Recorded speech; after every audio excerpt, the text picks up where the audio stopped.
থাকবো না এই বাড়িতে আর তুললাম আমি এই বাড়ির থেকে এত বড় কথা এই বাড়িতে আর আসবো নয়।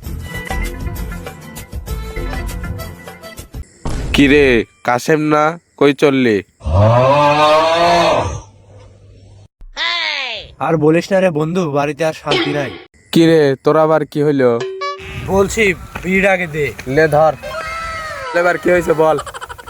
বাড়িতে আব্বার কাছে 200 টাকা আসাইলাম, টাকা তো দিলই লয়, উল্টে মায়ের আমিও কম না, আব্বার পকেট থেকে 100 টাকা মারি দিছি।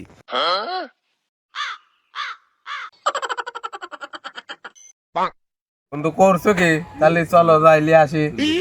তবে চল, অনেকদিন পর কোপ দিয়ে আসি। তুই এক কাজ কর, সাদেকে ফোন লাগা।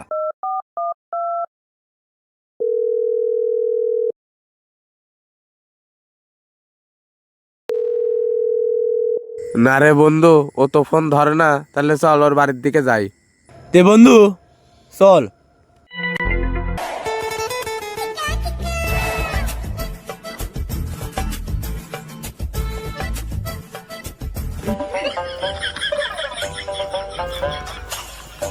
তবে কি দিনকাল যায় যায় 2-1 টাকার বেশি, তাও আর বাকি।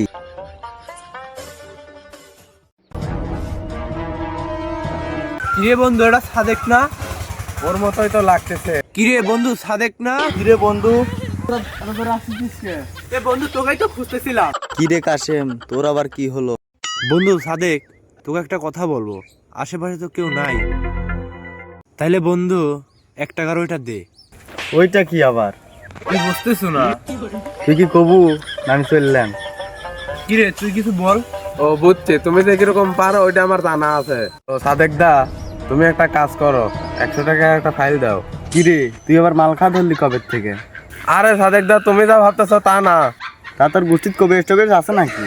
না সাদেক দা, কবিরাজ থাকতে যাবে কেন? না আমি ভাবলাম ওষুধ টষুধ বানাবি নাকি।